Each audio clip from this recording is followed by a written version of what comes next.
नमस्कार विद्यार्थी मित्रांनो, राज्यसेवा पूर्व परीक्षेचा सगळ्यात महत्त्वाचा आणि सगळ्यांनी निग्लेक्ट केलेला, टाळाटाळ केलेला विषय तो म्हणजे पेपर 2. पेपर 2चं महत्त्व तुमच्या पास होण्यामध्ये खूप जास्त आहे आणि साधारणतः तुम्ही जर थोडं ॲनालिसिस केलं ना, मागच्या 3-4 वर्षांमध्ये MPSCचा कट ऑफ हा खूप वाढत गेला आहे. अगदी असं आधीच्या काळामध्ये होत होतं की 400 पैकी 30% साधारणतः जरी मार्क मिळाले तरी आपण राज्यसेवा पूर्व परीक्षा पास होत होतो. म्हणजे आधी तसं होत होतं, पण सध्या तुम्हाला 50%पेक्षा जास्त मार्क मिळवायची वेळ आलेली आहे. गेल्या मागच्या 2 वर्षांमध्ये कट ऑफ 200 पेक्षा सुद्धा पुढे गेला आहे. म्हणजे काय, मी इथं तुम्हाला कट ऑफची भीती दाखवत नाही. पहिली गोष्ट म्हणजे मी फक्त इथं तुम्हाला तुमच्या डोक्यामध्ये काहीतरी फिगर असायला पाहिजे यासाठी म्हणून मार्कचा उल्लेख करतोय. म्हणजे तुमच्या डोक्यामध्ये ही फिगर असली पाहिजे की आपल्याला किमान 220 किंवा 235 टच करायचं आहे. याच्यासाठी इम्पॉर्टंट रोल असणार आहे तो म्हणजे पेपर 2चा. पेपर 2 हा पेपर 1 म्हणजे पेपर 1 वरती तर आपण GS मध्ये तर भरपूर सारा आपण अभ्यास करत राहतो, पण पेपर 2 थोडासा निग्लेक्ट केलेला भाग आहे. आपण ऐन वेळेला त्याची तयारी करतो आणि मग असं होतं की वेळ पुरला नाही. पेपरमध्ये आपल्याला थोडासा आपण जर नीट आधी प्रॅक्टिस केली असती किंवा आधी थोडा अभ्यास केला असता तर नीट मार्क मिळाले असते, चांगले मार्क मिळाले असते, पण तसं होत नाहीये. भरपूर विद्यार्थ्यांचे थोड्याफार चुका होतात, मात्र याची जाणीव ही पेपर झाल्यानंतर होते. मग त्याचा काही अर्थ आहे का, तर नाही. आपल्याला आधीपासून थोडाफार त्याच्या आपल्या पेपर 2ला थोडासा पुश करणं गरजेचं आहे, थोडा अभ्यास करत राहणं गरजेचं आहे. आणि तेच डिस्कशन आजच्या या सेशनच्या माध्यमातून आपण करू. थोडंसं मोठं हे सेशन होऊ शकतं, थोडे पेशन्स ठेवून बघा, कारण मी महत्त्वाच्या गोष्टींना टच करणार आहे. जसं की पेपर 2चं स्वरूप कसं असतं, कमी आणि सिलेक्टिव्ह अभ्यास करून आपण कशा पद्धतीने चांगले मार्क घेऊ शकतो. मी सध्या ही फिगर डोक्यात ठेवली की आपल्याला 135 क्रॉस करायचं आहे. मग आपण +-10 म्हणजे 125 तरी क्रॉस करूच, अशा प्रकारचा प्लॅन आहे आणि तो नक्कीच वर्क करेल. तुम्ही थोडेसे एफर्ट द्या आणि ते प्रॉपर डिरेक्शनमध्ये द्या. म्हणजे ज्या घटकांना तुम्हाला वेळ देण्याची गरज नाही आहे किंवा ज्या गोष्टींमध्ये तुम्ही आत्ता हात घालून मार्क मिळणारच नाही आहेत तर त्या गोष्टी टाळायच्या सुद्धा आहेत. तर बरीचशी आपण चर्चा करूयात. थोडंसं व्यवस्थित स्टिक राहा, तुमच्याकडं कागद पेन असू द्या. मी ज्या काही गोष्टी सांगतोय त्या तुम्ही नोट डाऊन सुद्धा करत चला, ठीक आहे. जो पहिला महत्त्वाचा मुद्दा आपला तो म्हणजे पेपरचं स्वरूप काय असतं. या पेपर 2 मध्ये एकूण 4 महत्त्वाचे घटक आहेत. एक म्हणजे उतारा वाचन, त्याला आपण कॉम्प्रेन्शन म्हणूयात, रिडिंग कॉम्प्रेन्शन. दुसरा घटक असतो तो म्हणजे बुद्धिमापन चाचणीचा, ठीक आहे. इथं रिझनिंग बद्दल मी बोलतोय. रिझनिंगचे बरेचसे टाईप असतात. मग ते क्रिटिकल रिझनिंग असतं, ॲनालिटिकल रिझनिंग असतं, वर्बल, नॉन वर्बल. तर अशा काही भानगडीत पडू नका. म्हणजे त्याला उगाचच डिफरन्शिएट करू नका. बुद्धिमापन चाचणी किंवा रिझनिंग म्हणजे असं असतं की आपण थोडंसं डोकं लावायचं आहे, त्यांच्या गाईडलाईन फॉलो करायच्यात आणि प्रश्न सॉल्व्ह करायचा आहे, ठीक आहे. याच्यामध्ये कुठल्याही प्रकारचा असं काही मॅक्झिमम फॉर्म्युलांचा वापर बुद्धिमापन चाचणीमध्ये नसतो. म्हणजे तो अंकगणिताचा भाग नाही आहे. तिसरा घटक असतो पेपरमध्ये अंकगणिताचा, त्याच्यावरती साधारणतः 5 ते 6 क्वेश्चन येतात. आणि चौथा महत्त्वाचा घटक असतो तो म्हणजे डिसिजन मेकिंग. डिसिजन मेकिंग म्हणजे काय की तिथे एक सिच्युएशन दिली जाते आणि तुम्ही ॲज अ मॅच्युअर व्यक्तिमत्व म्हणून तो निर्णय कसा घ्याल, त्या डिसिजनला किंवा त्या सिच्युएशनला हँडल कसं कराल, तर तुमचं भान किती आहे, तुमचा IQ किती आहे, हीच ती एक साधारणतः टेस्ट असते. आणि त्याच्यामध्ये निगेटिव्ह मार्किंग सिस्टीम नाही आहे. पहिल्यांदा सांगतो, हा जो पेपर 2 आहे ना, तर त्याच्यामध्ये एकूण 80 प्रश्न आपल्याला विचारले जातात. प्रत्येक प्रश्न हा 2.5 मार्कांना असतो. म्हणजे 80 × 2.5 केले की इथं पण बघा मॅथ्स आलंच पेपर 2 मध्ये. तर एकूण 200 मार्कांचा हा पेपर आहे. या 80 मार्कपैकी 80 क्वेश्चन्सपैकी आपल्याला मॅक्झिमम वेटेज हे उतारा वाचनवरती करायचं किंवा रिडिंग कॉम्प्रेन्शनवरती आहे. रिडिंग कॉम्प्रेन्शनवरती साधारणतः 50 क्वेश्चन्स येतात. आपण 2013 पासूनचा जरी ट्रेंड बघितला 2019 पर्यंत, म्हणजे पूर्ण या मागच्या पूर्ण 7 ते 8 वर्षांमध्ये एकूण 50 प्रश्न हे डायरेक्टली कॉम्प्रेन्शनवरती आलेत, रिडिंग कॉम्प्रेन्शनवरती. त्यापैकी साधारणतः 40 प्रश्न हे बायलिंग्वल उतार्यांवरती असतात. बायलिंग्वल म्हणजे काय, एक उतारा मराठीत दिलाय, त्याचंच भाषांतर आपल्याला खाली इंग्लिशमध्ये दिलेलं असतं, ते झाले बायलिंग्वल. असे पण 2 उतारे असतात की एक उतारा फक्त मराठी लँग्वेजमध्ये दिलाय आणि दुसरा फक्त इंग्लिशमध्ये दिलाय, ठीक आहे. म्हणजे ज्यांना इंग्लिशची प्रॉब्लेम आहे तर त्यांच्यासाठी एक उतारा थोडा जास्त कठीण आहे, कारण तो फक्त इंग्लिशमध्ये, त्याचं खाली मराठी भाषांतर नसतं. ज्यांना मराठीला प्रॉब्लेम आहे तर त्यांना एक उतारा असा दिलाय की तो फक्त मराठीत आहे, त्याचं इंग्रजी भाषांतर नाही आहे. म्हणजे तुमच्याकडे साधारणतः एक 10 म्हणजे एकूण जर पेपरमध्ये बघितले तर 8 ते 12 पर्यंत उतार्यांची संख्या व्हॅरी होते. 10 ते 12 उतारे हे सर्रास एक्झाममध्ये आलेले आहेत. आपण 2016 ते 2019 4 वर्षांचे जर पेपर बघितले तर 40 प्रश्न आहे बायलिंग्वल उतार्यांवरती आणि 10 प्रश्न आहे इंडिव्हिज्युअल उतार्यांवरती, म्हणजे एकूण 50 प्रश्न आहेतच. ठीक आहे, 50 गुणिले 2.5 म्हणजे लगेच इथं 125 मार्क तुमचे झाले. त्यानंतर अतिशय महत्त्वाचा वेटेज असलेला विषय तो म्हणजे बुद्धिमापन चाचणी. त्यावरती 15 ते 20 प्रश्न येतात. 2013 पासून 2020 पर्यंत जरी तुम्ही बघितलं तरी 15 ते 20 मध्येच नंबर व्हॅरी होतोय. मागच्या 2-3 वर्षांमध्ये तर 20-20 प्रश्न बुद्धिमापन चाचणीवरती आलेत. अंकगणितावरती आधारित 5 क्वेश्चन्स असतात आणि डिसिजन मेकिंगवरती 5, म्हणजे असे आपले 50, 15, 5, 5 म्हणजे 50, 20, 5, 5 म्हणजे आपले 80 प्रश्न झाले. ठीक आहे, तर या प्रत्येक प्रश्नाला सॉल्व्ह करण्यासाठी तुमच्याकडे वेळ किती असतो बघितलंय का? 120 मिनिटं भागिले 80 करायचं, म्हणजे साधारणतः 1.5 दीड मिनिटं आपल्याला असतो एक प्रश्न सॉल्व्ह करायला. आत्ता जे मी तुम्हाला पुढे काही गोष्टी सांगणार आहे ना, तर ह्या वेळेची संदर्भात सुद्धा आहेत. म्हणजे प्रत्येक क्वेश्चन सॉल्व्ह करण्यासाठीचा तुमच्याकडे असलेला वेळ आणि त्याला तुम्ही युटिलाइज करत किती चांगली ॲक्युरेसी गाठू शकता, तर ते सुद्धा तितकंच महत्त्वाचं आहे. तर हे तर पहिल्यांदा मी तुम्हाला जे सांगितलं तर पेपरचं स्वरूप होतं. आता महत्त्वाचा मुद्दा आहे की हे सगळं खरं आहे की याच्यामध्ये एवढं वेटेज आहे प्रत्येक गोष्टीसाठी, प्रत्येक घटकांसाठी. तर आपल्याला नेमके मार्क कसे कन्सिडर करायचे, आपण मार्क कसे एक अंदाजे फिगर कुठली कन्सिडर करायची. तर जो सुरुवातीला मी जसं सांगितलं की मी तरी अशा प्रकारे एक माझ्या डोळ्यासमोर अशी एक फिगर ठेवली आहे की ती आपल्याला टच करायची, म्हणजे 135 आणि ते होतं आणि ते केलेलं सुद्धा आहे. आता 135 गुण जर मिळवायचे असतील, त्याच्यापेक्षा जास्त जर गुण मिळवायचे असतील तर तुमचे एकूण 55 प्रश्न बरोबर येणं गरजेचं आहे. त्यामध्ये एकही प्रश्न चुकायला नको. 55 गुणिले 2.5 केलं की आय थिंक 137.5 येईल, तर एकूण तेवढे गुण मिळतात. मग आता हे असं होतं का की आपले सगळेचे सगळे प्रश्न बरोबर आलेत, एकही प्रश्न चुकला नाही? तर असं होत नाही. आपल्या ह्युमन आहे आणि ह्युमन एरर होत राहतात, काही ना काही 2-4 प्रश्न इकडे तिकडे चुकतातच. मग आता चुका जर तुमच्या होत असतील ना, तर थोडे आणखीन 1-2 प्रश्न बरोबर आणा.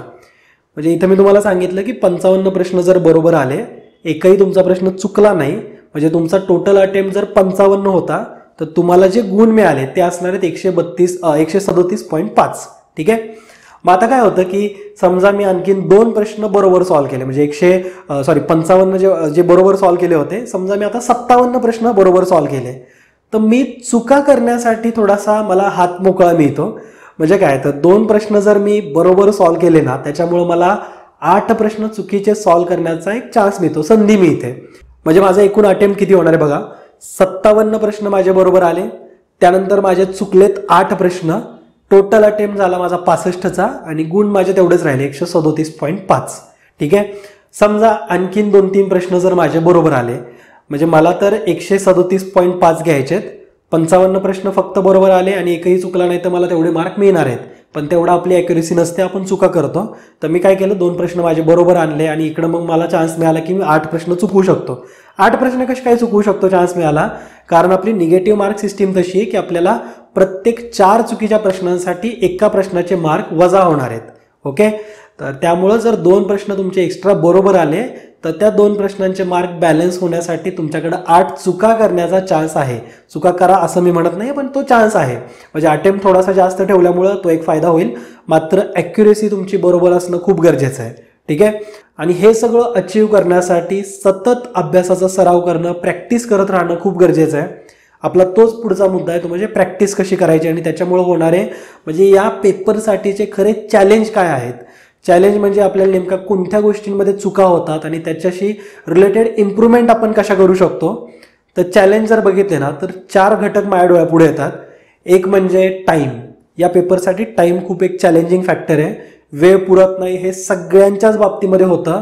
जे पास झाले, ज्यांना चांगले मार्क मिळाले त्यांच्या बाबतीमध्ये हे होत नाही. मात्र सर्रास जे ॲव्हरेज क्राऊड असतं तर त्यांच्या बाबतीमध्ये टाईम कमी पडला किंवा टाईम कमी पुरतोय तर ही गोष्ट होते. दुसरा घटक असतो चॅलेंजिंग जो घटक आहे, तो म्हणजे तुमच्या मेंदूला येणारा थकवा. पेपर 2 असा आहे ना, 2 उतारे वाचले, तिसरा उतारा सॉल्व्ह केला की असं व्हायला लागतं की हा उतारा वाचतोय आणि क्वेश्चन सॉल्व्ह करताना आधीचा उतारा आठवायला सुरुवात होते. किंवा एखादा जर पॉलिटी रिलेटेड किंवा सायन्स रिलेटेड जर उतारा आला तर 2 तासांपूर्वी तुम्ही पेपर 1 सॉल्व्ह केलेला असतो पूर्वपरीक्षेत, तर तुम्हाला तुमच्या अभ्यासातला डेटा या उतार्यामध्ये आठवू लागतो. आणि तो एक ड्रॉबॅक आहे, कारण उतारा सॉल्व्ह करताना इन्स्ट्रक्शन दिल्यात की जी माहिती खाली उतार्यावरती आहे त्यावरती आधारित प्रश्नांची उत्तर द्यायची, स्वतः काही अज्युम करायचं नाहीये. तर ह्या सगळ्या चुका होतात. म्हणजे मेंदूला थकवा येणं किंवा 2-3 उतारे वाचून झाल्यानंतर अगदी ब्लाइंड पडणं, जड जाणं हे होतं. तर हा एक प्रकारचा ताणच आहे किंवा थकवाच आहे. तिसरा जो काही महत्त्वाचा चॅलेंजिंग फॅक्टर आहे ज्यावेळेस पेपर 2 सॉल्व्ह करायला घ्याल त्यावेळेस, तर तो म्हणजे तुम्हा सगळ्यांच्या प्रश्नांमध्ये तुम्हाला म्हणजे ऑप्शन्स बघितल्यानंतर कन्फ्युजन होणं सुरू होतं. ठीक आहे, म्हणजे 2 पर्यायांमध्ये कन्फ्युजन व्हायला लागतं की आता कुठला टिक करायचा आहे. दोन्ही बरोबर वाटू लागतात किंवा कधी कधी सगळं चुकीचं वाटू लागतं. तर हे होतं, हे एक महत्त्वाचा प्रॉब्लेम येतो. आणि चौथा प्रॉब्लेम तो म्हणजे भाषा. भाषा कशी काय, तर आयोगाकडून काय होतं की पेपर ज्यांनी सेट केलेला असतो तो जो टाईप रायटर असतो किंवा जो टाईप करणार आहे, टायपिस्ट जो आहे, तर तो प्रत्येक वाक्य इंग्लिश उताराचं मराठीमध्ये स्वतः अनुवादन करत नाही. तो गुगल ट्रान्सलेशनची मदत घेतो. गुगल ट्रान्सलेशनमध्ये आल्यानंतर काही जड वर्ड उगाचच अननेसेसरी मराठी भाषांतरामध्ये ॲड होतात. कारण शब्द इंग्रजी शब्दाला डायरेक्टली जड मराठी शब्दामध्ये त्याचं ट्रान्सलेशन होतं आणि ती थोडी मेकॅनिकल भाषा तयार होते. ठीक आहे, म्हणजे बोली मराठीसारखी ती भाषा नसते पेपरमधली, थोडी मेकनाइज्ड असते कारण ही भाषा ट्रान्सलेटेड आहे. मग त्यामुळे तुम्हाला कधी कधी इंग्लिश उतार्यांचा सुद्धा रेफरन्स घ्यावा लागतो. हे तर 4 प्रॉब्लेम आहेत जे तुम्हाला पेपर 2 सॉल्व्ह करताना दिसतील. हे प्रॉब्लेम तेव्हाच दिसतील जर तुम्ही सॉल्व्ह करायला घेतलं तर. कुठलंही जरी आता एक्झाम्पलच बघा, नासाचं मिशन असेल किंवा इस्रोचं मिशन आहे, त्यांना चंद्रावरती मार्सवरती जायचं आहे, तर ते काय फक्त तयारी करतील आणि डायरेक्टली सगळ्या सायंटिस्टला डायरेक्ट रॉकेटमध्ये बसून चंद्रावरती पाठवलं असं होणार आहे का? नाही, त्यांची रंगीत तालीम सुरू असते जमिनीवरती, पृथ्वीवरती. म्हणजे तसं ते एन्व्हायरमेंट तयार करतात, क्लायमेट तयार करतात आणि तिथं मग त्या चाचण्या घेताना त्यांच्या प्रॉब्लेम्स लक्षात येतात, काय आपल्याला चॅलेंज फेस करायचे आहेत ह्या गोष्टी दिसायला सुरुवात होते.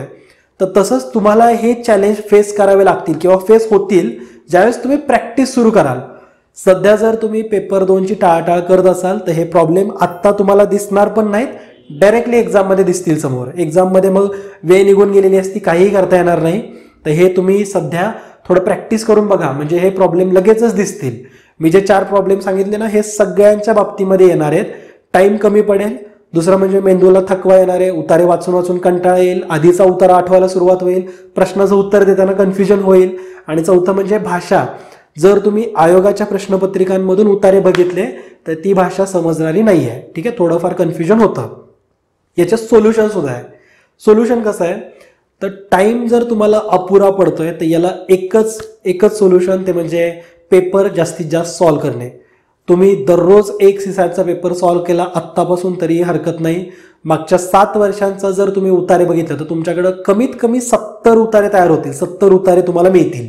ठीक आहे, आणि 70 उतारे रोज एक सॉल्व्ह केला तरी तुमच्याकडं आरामात तुम्ही प्रॅक्टिस करू शकाल. तुमच्याकडे तेवढे इनफ दिवस सुद्धा आहेत, म्हणजे तेवढे 50 उतारे तरी तुम्ही सॉल्व्ह करालच. ठीक आहे, तर प्रॅक्टिस करणं खूप गरजेचं आहे आणि ते पण एक्झाम हॉलच्या फील्डमध्ये. तुम्हाला 2 तासाचा वेळ ठरवायचा आहे आणि तसंच एक्झाममध्ये ज्या पद्धतीने तुम्ही फक्त पेन आणि हॉल तिकीट घेऊन बसणार, इथं हॉल तिकीट घरात घ्यायची गरज नाही, मात्र पेन फक्त घ्यायचा, रफ पेजेस वगैरे काही घ्यायचे नाहीत. जसं एक प्रश्नपत्रिका तुमच्या हातात असते आणि बारकोड शीट असते त्याच पद्धतीच्या वातावरणामध्ये बसा, म्हणजे तुम्हाला थोडं ते फॅमिलियर व्हायला सुरुवात होईल. एक्झाम हॉलमध्ये जे तुमची सिच्युएशन असणार आहे तर ती सध्या तुम्ही घरात अनुभवल्यामुळं काय होईल की एक्झाम हॉलमध्ये ते सगळ्या गोष्टी तुम्हाला फेस कराव्या लागणार नाही आहेत. ठीक आहे, टाईमसाठीचं सोल्युशन भेटलं. दुसरा प्रॉब्लेम तो म्हणजे थकवा येणं किंवा मेंदूला कन्फ्युजन होणं, स्टार्ट होणं, मेंदू थकणं. तर तुम्ही बघितलंय का, तुम्ही किती अभ्यास केला, ठीक आहे, आता मेंदू तुमचा कंटाळला आहे, तुम्हाला बोर होत आहे किंवा आता वाचणंच शक्य नाही अशी सिच्युएशन येते. पण काय करता मग, जर समजा एखादा शॉर्ट व्हिडिओ आला असेल किंवा काही पिक्चर बघताय, गाणी ऐकताय, तर लगेच मेंदू फ्रेश होतो. ओके, होते की नाही, म्हणजे असं गाणे ऐकले की लगेच आपल्याला वाटू लागतं अरे हा फ्रेश झालोय मी. मग अर्धा तास जरी तुम्ही गाणी ऐकत बसला तरी असं काही थकवा जाणवणार नाहीये. हे कशामुळे होतं, तर मेंदूला एकच गोष्ट करून आणि ती पण थोडी कंटाळवाणी गोष्ट करून करून कंटाळा येतोय. म्हणजे काय, तो उतारे सॉल्व्ह करून करून कंटाळा आलाय. आता मेंदूची तशी डिमांड आहे की बाबा तू दुसऱ्या प्रश्नांकडे जा, ह्या उतार्यांपासून थोडंसं लांब राहा. तर तुम्ही तसंच करायचं आहे. जर अशी केस झाली तुमच्यासोबत, आता प्रॅक्टिस करताना तुम्हाला ते अनुभवायला मिळेल, जर 2-3 उतारे झाले, आता कंटाळा आलाय, तुमच्याकडं 10 ते 12 उतारे सॉल्व्ह करायचे असतात, हे लक्षात घ्या. तर 3 उतार्यांमध्ये जर कंटाळा आला तर लगेच रिझनिंगच्या किंवा मॅथ्सच्या तुमच्या कुठल्या फेवरेट टॉपिक जो आहे त्याच्याकडे शिफ्ट व्हा. त्यातला 1-2 क्वेश्चन सॉल्व्ह करा, मेंदू फ्रेश होईल, परत एकदा तो रिस्टार्ट होईल आणि लगेच परत उतार्यांकडे शिफ्ट व्हा. ठीक आहे. म्हणजे काय करायचं, जो तुमचा समजा नातेसंबंध फेवरेट विषय, हे याची आजी आहे, ती त्याची मावशी आहे वगैरे, आणि ते जर तुम्हाला जर मजेशीर वाटत असेल तर मेंदूला थोडं फ्रेश करा. 2 मिनिटं फक्त लागतील, तुमचा तो प्रश्न पण सॉल्व्ह होणार आहे, मेंदू पण रिफ्रेश होईल आणि लगेच उतारे सॉल्व्ह करण्यासाठी नवीन एनर्जी, रिफ्रेश व्हाल तुम्ही. ठीक आहे. तर तुम्हाला त्या दुसऱ्या प्रॉब्लेमचं पण आन्सर मिळाले. तिसरा आहे की तुमचं कन्फ्युजन होतं. 2 ऑप्शन बघितल्यानंतर ते कन्फ्युजन व्हायला सुरुवात होते की आता कुठला आन्सर टिक करायचं आहे, दोन्ही बरोबर वाटू लागलेत, आता काय करायचं. तर ह्याचा तर फक्त एकच सोल्युशन आहे की ही गोष्ट तर आपल्या हातामध्ये नाही, कारण आयोगाच्या ऑप्शन्सची भाषा तशी वाटली तुम्हाला की दोन्ही सारखंच वाटतंय, दोन्ही आन्सर करेक्ट वाटत आहेत. तर यासाठी करेक्ट आन्सर चूज करण्याची तुमची प्रॅक्टिस करतानाची प्रोबॅबिलिटी काय होती. म्हणजे समजा तुम्ही जर 20-25 प्रॅक्टिस टेस्ट सॉल्व्ह केल्यात, तर त्यावेळेस तुम्ही 2 असे पर्याय आल्यानंतर काय करत होता, तुम्ही कसं रिस्पॉन्ड करत होता, तर यावरती ती एक्झाममधली सिच्युएशन पण डिपेंड असणार आहे. एक्झाममध्ये त्या गोष्टीला आपण त्यावेळेस बसून काहीच करू शकणार नाही. तुमच्याकडं जर तशा प्रकारच्या ऑप्शन्सला फेस करण्याचा अनुभव असेल तर तुम्हाला ते क्वेश्चन एक्झाममध्ये सॉल्व्ह होतील. ठीक आहे. तर तिसऱ्या प्रॉब्लेमचं पण मी तुम्हाला आन्सर दिलं आहे. चौथा प्रॉब्लेम तो म्हणजे भाषा. मराठी भाषा कधी कधी जड होऊन जाते ट्रान्सलेशनमुळं. तो काही तुमचा फॉल्ट नाही आहे किंवा आयोगाचा फॉल्ट नाही आहे, ते टाईप राईटची चूक आहेत. तर त्या केसमध्ये तुम्ही काय करा, थोडं खालचा जो बायलिंग्वेल जर पॅसेज असेल तर खालचा इंग्लिशमधला जो पॅसेज असतो त्यातले वर्ड पिक करा. की मराठीमधला तो डिफिकल्ट होता ना, तो पट्टीशी वाक्य वाचायचं आणि तो वर्ड फक्त पिक करायचा आपल्याला. तर याच्यात काही जास्त वेळ लागणार नाही, हार्डली 2-3 सेकंद इकडे तिकडे होईल, पण तुम्हाला त्या वाक्याचा मिनिंग लागेल, पॅसेज बोरिंग वाटणार नाही आहे. ठीक आहे. आणि अशा पद्धतीने तुम्ही या 4ही प्रॉब्लेमला टॅकल करू शकता. आता हे तुम्हाला सगळे प्रॉब्लेम वगैरे सांगितलेत. मार्क किती आपल्याला मिळवायचे ते टार्गेट आपण सेट केलेलं आहे. पेपरबद्दलचं स्वरूप तुम्हाला समजलं आहे. आता आपण एक एक घटक पिक करू आणि त्याच्यामध्ये सुद्धा कोणते कोणते तुम्ही पॉईंट्स लक्षात घेऊन तुमचा अभ्यास किंवा तुमची प्रॅक्टिस सुरू ठेवायची आहे. जसं की उतारा वाचन जर बघितलं, त्यामध्ये एकूण 10 ते 12 उतारे येणारच आहेत आणि त्यातले मॅक्झिमम उतारे मागच्या काही वर्षांमध्ये हे डायरेक्टली पर्यावरणासंदर्भात आहेत, इकॉलॉजी संदर्भात आहेत, शेती संदर्भात आहेत, त्यानंतर सायन्स अँड टेक्नॉलॉजीचा उतारा दिसल, त्यानंतर आणखीन एक कॅटेगरी जर मराठी साहित्य संदर्भात असते. म्हणजे तो उतारा खूप डिफिकल्ट असतो, माझ्या दृष्टिकोनातून डिफिकल्ट आहे. इव्हन MA मराठी जरी असेल ना कोणी, तरी सुद्धा जर त्यांनी आधी प्रॅक्टिस केली नाही, ऐन टायमाला जर पेपरमध्ये जाऊन बसलाय, तर तो मराठी उतारा त्याला आणखीन जड वाटेल. ठीक आहे. तर त्याची प्रॅक्टिस आधीपासून करायची आपल्याला. आणि सगळ्यात सोपा जर उतारा बघितला तर तो काहीतरी करंट रिलेटेड असतो, म्हणजे तुम्हाला रिलेट होईल असा असतो तो. आणि एक जो कॅटेगरी ती म्हणजे स्टोरी गोष्टी सुद्धा आपल्याला उतार्यांमधून दिलेल्या असतात. काही हिस्टॉरिकल इव्हेंट्स, राजाबिजाच्या गोष्टी दिलेल्या असतात किंवा काहीतरी कथे रिलेटेड सांगितलेलं असतं, तसा सुद्धा उतारा येतो आणि तो आपल्याला म्हणजे लगेच पिक करून तो सॉल्व्ह करायचा आहे. त्याच्यातले सगळेचे सगळे प्रश्न आपले बरोबर आले पाहिजेत. ठीक आहे. उतारा वाचनासाठी एक महत्त्वाची मी तुम्हाला टिप सांगतोय. बरेचसे जण तुम्हाला असं सजेस्ट करतील की पहिल्यांदा बर्ड आय व्ह्यूनी तो उतारा वाचून घ्यायचा. त्याच्यानंतर म्हणजे काय होईल की उतार्याचा तुम्हाला एक अंदाज येईल की त्याचा टोन काय आहे, म्हणजे त्याला त्या उतार्याचा विषय काय आहे, त्याला काय सांगायचं आहे, हे बर्ड आय व्ह्यू वगैरेने तुम्ही बघा. म्हणजे हार्डली एखादा 1.5 मिनिटं देऊन तुम्ही तो उतारा थोडासा बघा वगैरे असे सल्ले देतील. पण जे बँकिंग करणारे मुलं असतात ते स्मार्ट असतात या बाबतीत, किंवा UPSC वाले, ते काय करतात की उतार्याचे खाली जे प्रश्न आहेत, 4 प्रश्न असतात, फक्त प्रश्न वाचायचे, त्याचे ऑप्शन पण नाही वाचायचे, फक्त प्रश्न वाचायचे. त्याच्यातून काय होतं, तो उतारा कशाशी संदर्भात आहे, उतार्याचा टोन काय आहे आणि त्या उतार्यावरती बेस्ट क्वेश्चन्स काय आहेत, हे 3 गोष्टी तुम्हाला समजतील. ठीक आहे. उतारा कशावरती आधारित आहे हे तर प्रश्नांमध्ये ऑब्व्हियस आहे ना, विचारलेलं असतंच, कुठल्या ना कुठल्या काही ना काही त्या रिलेटेड लिंक भेटून जाते. उतार्याचा टोन काय, पॉझिटिव्ह आहे, निगेटिव्ह, नकारात्मक आहे, कसा आहे तो समजेल. आणि तिसरा म्हणजे तुमचे जे 4ही प्रश्न वाचून झालेत, आता प्रश्न वाचून झाल्यामुळे काय होणार, ज्यावेळेस तुम्ही उतार्याकडे याल ना, उतारा थोडा वाचायला घ्याल ना, तर उतारा वाचला 1-2 लाईन वाचल्या की लगेच समजा पहिल्या दुसऱ्या क्वेश्चनचा जर तिथं आन्सर किंवा तो जर शब्द तुम्हाला प्रश्नामधला पिक झाला असेल, तर उतार्यामध्ये जर तो कुठं सापडला की लगेच आयडिया येते की हा तर काहीतरी आपल्या उत्तराशी किंवा प्रश्नाशी संदर्भातचं हे विधान आहे, मग आपण आणखीन थोडंसं विचार करून त्या क्वेश्चनला टॅकल करू शकतो. तर तुम्हाला हीच एक टिप द्यायची की उतारा सॉल्व्ह करताना पहिल्यांदा प्रश्न वाचा. ठीक आहे. आता आपण ना थोडंसं अंकगणिताकडे पहिल्यांदा येऊ आणि त्याच्यानंतर बुद्धिमापन चाचणीमध्ये येऊ. अंकगणितामध्ये 5 क्वेश्चन्स दिलेत.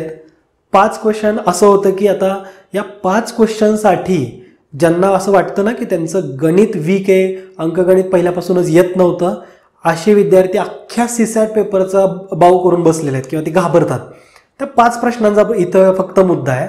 आता गणित सॉल्व करणारे ना 3 प्रकारचे पोरं असतात, म्हणजे ह्या पेपरमध्ये खास करून. एक म्हणजे त्यांना ऑलरेडी येतंय बऱ्यापैकी आणि थोडी प्रॅक्टिसची गरज आहे, त्यांना बरेचसे कन्सेप्ट क्लिअर आहेत. दुसरा असा कॅटेगरी असते किंवा दुसरा वर्ग आहे मुलांचा की ज्यांना काहीच येत नाही आणि त्यांना काही शिकायचं पण नाही आणि आता ते म्हणले सर पास करून दाखवा आम्हाला. आणि तिसऱ्या टाईपचे असतात की त्यांना थोडंसं येतंय पण अजून वेळ आहे म्हणून शिकायची इच्छा असते. तर मेजॉरिटी ना तिसऱ्या कॅटेगरीमध्ये असतात.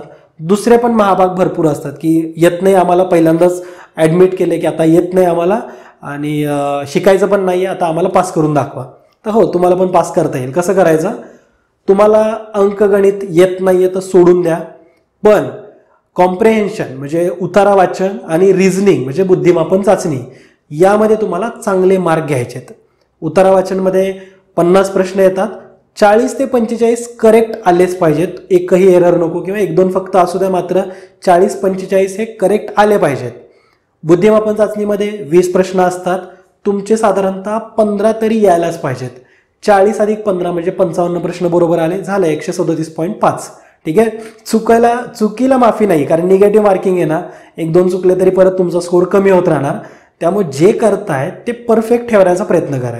ठीक आहे, तर ज्यांचं मॅथ्स वीक आहे किंवा येत नाही आहे, शिकायचं नाही आणि करायचं नाही आहे, तर अशा विद्यार्थ्यांनी मॅथ्सला पर्याय म्हणजे उतारा वाचन आणि बुद्धिमापन चाचणी. आता ऑब्व्हियस आहे की तुम्ही सगळेजण समजा उपजिल्हाधिकारी होत आहे, तर जिल्ह्याच्या उपजिल्हाधिकाऱ्यालाच गणित येत नाही तर तो योजनांसाठी बजेट कसा आखणार किंवा स्टॅटिस्टिकल डेटा कसा तयार करणार. म्हणजे कॉमन आहे ना की तुम्हाला गणित यायलाच पाहिजे आणि जरी येत नसेल दुर्दैव आहे तर तुम्ही मग ते रिडिंग कॉम्प्रिहेन्शन आणि बुद्धिमापन चाचणीच्या भरोश्यावरती पास व्हा. तेवढं पण जर करायचं नाही आहे तर मग राज्यसेवा सोडून दुसऱ्या बऱ्याचशा एक्झाम्स होतात किंवा अशा कुठल्या एक्झाम शोधा की ज्यामध्ये गणित नाही आहे आणि मग त्या एक्झामचं प्रिपरेशन करा. ठीक आहे, सॅड रियालिटी आहे. ज्यांना गणित येतं आहे अशा विद्यार्थ्यांनी ते 5 क्वेश्चन्स चुकवायचे नाही आहेत. 5 क्वेश्चन्स मधला एक क्वेश्चन, 5 पैकी एखादा किंवा 2 क्वेश्चन असे असतात की जे खूप वेळ खाणार आहेत, तर त्यांना आपल्याला गणित येतं आणि तो प्रश्न मला का सॉल्व्ह होत नाही आहे इगोमध्ये सॉल्व्ह करायचा नाही आहे. म्हणजे इगोला बाजूला ठेवायचं, वेळ महत्त्वाची आहे.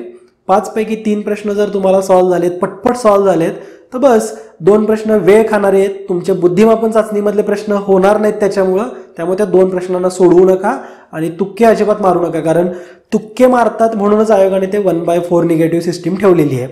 आता ज्या विद्यार्थ्यांना गणित शिकायची इच्छा आहे आणि म्हणजे आवड थोडीफार आहे आणि शिकू पण वाटते आणि मार्क पण मिळवायचे आहेत, तर अशांनी मोजकेच टॉपिक करा. प्रश्न 5 प्रश्नांचाच आहे, म्हणजे 5 प्रश्नांचाच मुद्दा आहे. त्याच्यासाठी अख्खं गणित बेसिकपासून शिकण्याची आत्ता तेवढी वेळ पण नाही आणि तेवढी गरज पण नाही आहे. मग ठराविक टॉपिक कोणते करायचे, तर एक महत्त्वाचा टॉपिक रेशो अँड प्रपोर्शन, गुणोत्तर प्रमाण, हे यायलाच पाहिजे. कारण रेशो अँड प्रपोर्शनवरती तुम्हाला पुढचे काही गणिताचे कन्सेप्ट असतील किंवा समजा डेटा इंटरप्रिटेशनचे काही क्वेश्चन सॉल्व्ह करायची वेळ आली तर हे पूर्णपणे रेशो अँड प्रपोर्शनवरती डिपेंड असतं, तर ते यायलाच पाहिजे. त्यानंतर दुसरा घटक तुम्ही करायचा आहे तो म्हणजे पर्सेंटेज. तर पर्सेंटेजवरती पुढे जाऊन प्रॉफिट लॉस पर्सेंटेज काढायची वेळ येते, तर म्हणून पहिल्यांदा पर्सेंटेज परफेक्ट असणं गरजेचं आहे. त्यानंतर तिसरा घटक हा आहे की तुम्हाला सरासरी यायला पाहिजे, ॲव्हरेजेस. ठीक आहे, तर ॲव्हरेजेस याच्यावरती मग प्रॉब्लेम ऑन एजेस वगैरे जे येतात जिथं सरासरी काढायला लागते, तर त्यावेळेस तुम्हाला त्याची गरज पडणारच आहे. ठीक आहे, चौथा घटक जो तुम्हाला करायचा आहे तो आहे time, speed and distance. Time म्हणजे वेळ, वेग आणि अंतर. हा विषय केला तर तुमचे 2 पुढचे मुद्दे कंप्लीट होतात. एक म्हणजे ते रेल्वेवरती आधारित काही क्वेश्चन्स येतात ना की हे रेल्वेचा स्पीड एवढा होता, त्याची लेंथ एवढी होती, प्लॅटफॉर्मची लेंथ एवढी होती, पोल असतो, पोल किती वेळामध्ये क्रॉस करेल, समजा 2 ट्रेन आल्या, त्यांच्या लेंथ दिल्या, त्यांचा स्पीड दिल्या, त्या किती वेळात क्रॉस करतायत, तर हे ट्रेन रिलेटेड प्रॉब्लेम तुमच्या या टाईम, स्पीड, डिस्टन्सवरती कव्हर होतात. त्याचबरोबर त्या रेल्वेच्या ऐवजी आता बोट कन्सिडर करा. म्हणजे एका नदीमधून बोट चालली आहे, तिचा स्पीड असा आहे, नदीचा प्रवाहाच्या विरोधामध्ये ती जाते, नदीचा स्पीड असा दिला आहे, तर एवढं अंतर पार करायला किती वेळ लागेल, ते हे सगळे मुद्दे ह्या टाईम, स्पीड, डिस्टन्सच्या संदर्भात आहेत. तर हे जर तुम्ही 4-5 मुद्दे जर कंप्लीट केले तर नक्कीच अंकगणितामधले क्वेश्चन सॉल्व्ह करायला तुम्हाला हेल्प होईलच. ठीक आहे, तर अशा प्रकारे ज्यांना गणितामध्ये इंटरेस्ट आहे आणि कमी वेळेमध्ये जर बऱ्यापैकी अभ्यास कव्हर करायचा आहे तर हे विषय तुम्ही निवडू शकता. या व्यतिरिक्त आणखीन भरपूर सारा विषय असतात, जसं की प्रॉफिट लॉस आहे, परम्युटेशन कॉम्बिनेशन आहे, तर हे विषय पण तितकेच महत्त्वाचे आहेत. पण सध्या मी अगदी तुम्हाला डू ऑर डायवाले टॉपिक दिले आहेत, तर या टॉपिकवरती आत्ता प्रॅक्टिस करा जेणेकरून तुम्हाला एक्झामसाठी हेल्प होईल. ठीक आहे.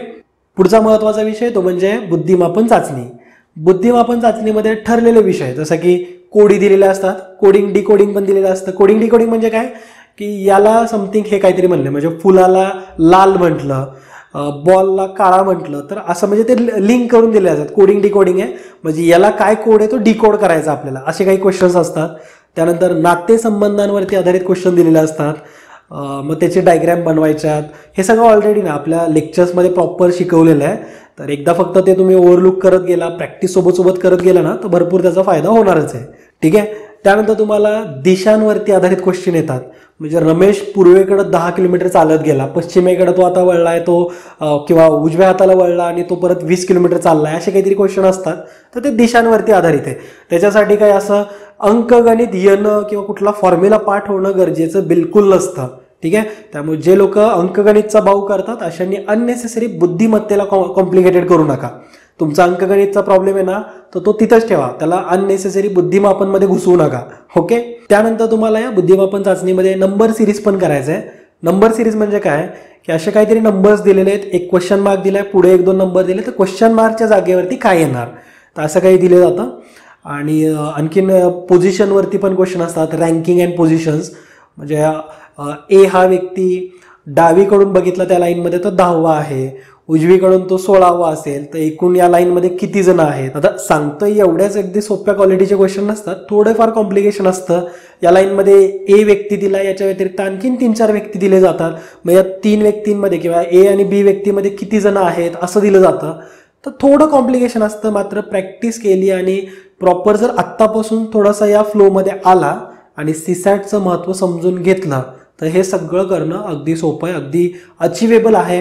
137.5 हे गुण मिळतात आणि तेच तुम्हाला कट ऑफ तुमचा पार करून देतील.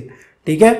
आपल्याला सीसॅट हा क्वालिफाईंग नाही आहे आणि जर क्वालिफाईंग असताना तर विचार करा खूप जड झालं असतं, तुम्हाला GS मध्ये 200 पैकी 200 पडले असते आणि इकडं क्वालिफाय होण्यासाठी लढायला लागत बसलं असतं, किंवा इकडं क्वालिफाय नाही झाला अशी पण सिच्युएशन असली असती. UPSC मध्ये होतं, माझे बरेचसे मित्रांचं असं झालेलं आहे की त्यांना तिकडं भरपूर चांगले मार्क मिळाले आणि ते क्वालिफाय नाही झाले. तर असं होतं आणि इव्हन इंजिनियर्सच्या बाबतीमध्ये पण तसं झालेलं आहे. म्हणजे विचार करा की क्वालिफाईंग जर पेपर ठेवला ना तर पेपरचा हार्डनेस जो असणार आहे हा खूप जास्त वाढतो. आता बरेचसे एक्झाम्पल्स देण्यासारखे आहेत पण ठीक आहे, आपला वेळ याच्यातच निघून जाईल. तर जे काही प्रॉब्लेम्स सांगितले त्याचे सोल्युशन्स मी तुम्हाला दिलेले आहेत.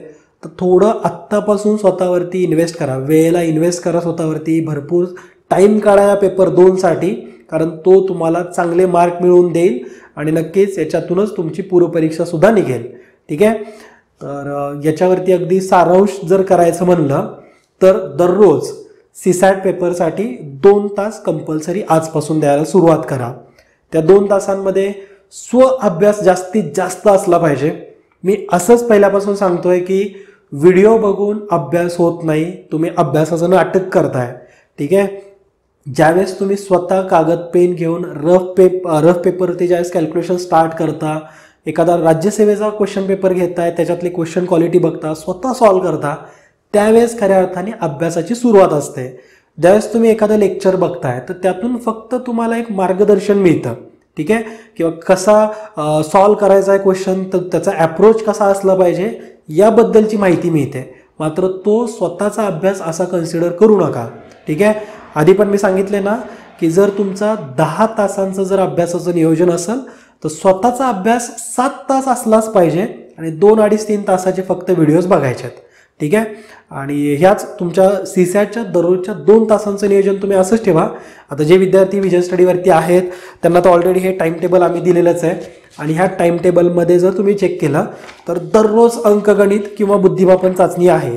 म्हणजे आज अंकगणित, उद्या बुद्धिमापन, परत अंकगणित, बुद्धिमापन चाचणी, मराठी उतारा वाचन, इंग्रजी उतारा वाचन, सगळे टॉपिक अगदी अंकगणितमध्ये समीकरणं घेतलेली आहे. त्यानंतर अंतर, वेग, वेळ म्हणजे टाइम, स्पीड, डिस्टन्स घेतलंय, सगळे मुद्दे घेतलेले आहेत. प्रॉफिट लॉस, सरासरी, मराठी उतारामध्ये सुद्धा 10 मराठी उतारा वाचन तुमच्याकडून सॉल्व्ह करून घेतलेले आहेत. तर हे नियोजन फक्त तुम्हाला 50 दिवस फॉलो करायचं आहे. याची PDF ऑलरेडी टेलिग्राम चॅनलवरती अवेलेबल आहे. टेलिग्रामवरती तुम्ही गेला तर पिन मेसेजमध्ये तुम्हाला याचं टाइम टेबल मिळून जाईल, ज्याचा वापर तुम्ही स्वतःच्या अभ्यासामध्ये करा. आणि जे विद्यार्थी विजन स्टडीवरती आहेत अशांनी तर जे 2 तास CSATसाठी काढलेत त्याच्यापैकी 75 मिनिट स्वतःसाठी ठेवा आणि 45 मिनिटांचं लेक्चर बघा, कारण ते लेक्चर 45 मिनिटांचेच आहेत. प्रॉपर त्याच्यामधून तो टॉपिक क्लिअर होतो, त्याची प्रॅक्टिस होते आणि मग तुम्ही ते राहिलेले 75 मिनिटं स्वतःच्या अभ्यासाला द्या. तर अशा प्रकारचं तुमचं नियोजन असायला पाहिजे. आय होप तुम्ही याला फॉलो कराल आणि हे जे काही स्ट्रॅटेजी मी तुम्हाला सांगतोय तर त्याचा तुम्हाला भविष्यात फायदा होणारच आहे. ज्यावेळेस मी फर्स्ट टाइम CSATबद्दल बोललो होतो, आय थिंक 2017मध्ये एक सेशन घेतलं होतं ज्यामध्ये तुमचा कशा प्रकारचा CSATला किंवा पेपर 2ला अप्रोच असायला पाहिजे असं सांगितलं होतं. प्रॉपर तो अजूनसुद्धा आहे, भरपूर 1.25 लाख विद्यार्थ्यांनी त्याला बघितलेलं ऑलरेडी. तर त्यावेळेसपासून ना कट ऑफ वाढायला सुरुवात झाली आहे. आणि मी असं फक्त हे काही बोलायचं म्हणून बोलत नाही आहे.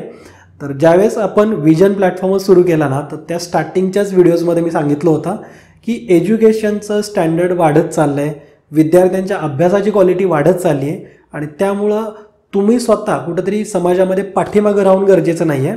तुम्हाला या फ्लोमध्ये भरारी घ्यायचं आहे, थोडासा अभ्यासाची स्टँडर्ड स्वतःचं सुद्धा वाढवायचं आहे आणि या 8-10 लाखाच्या कॉम्पिटिशनमध्ये स्वतःला काहीतरी वेगळं करून सिद्ध करायचं आहे. तर नक्कीच तुमच्या अभ्यासाची तयारी अगदी जेवढ्या पॉसिबल वेमध्ये तुम्हाला उंचीवरती नेता येईल तेवढ्या उंचीवरती न्या. तर आजच्या या सेशनमध्ये तुमची इथंच रजा घ्यायची आहे. जे विद्यार्थी विजन स्टडीवरती येण्यासाठी इच्छुक आहेत अशांसाठी सध्यासुद्धा प्रवेश ओपन आहे. तुम्ही भरपूर सारा अभ्यास या विजन स्टडी ॲपच्या माध्यमातून करू शकता. जय हिंद, जय महाराष्ट्र.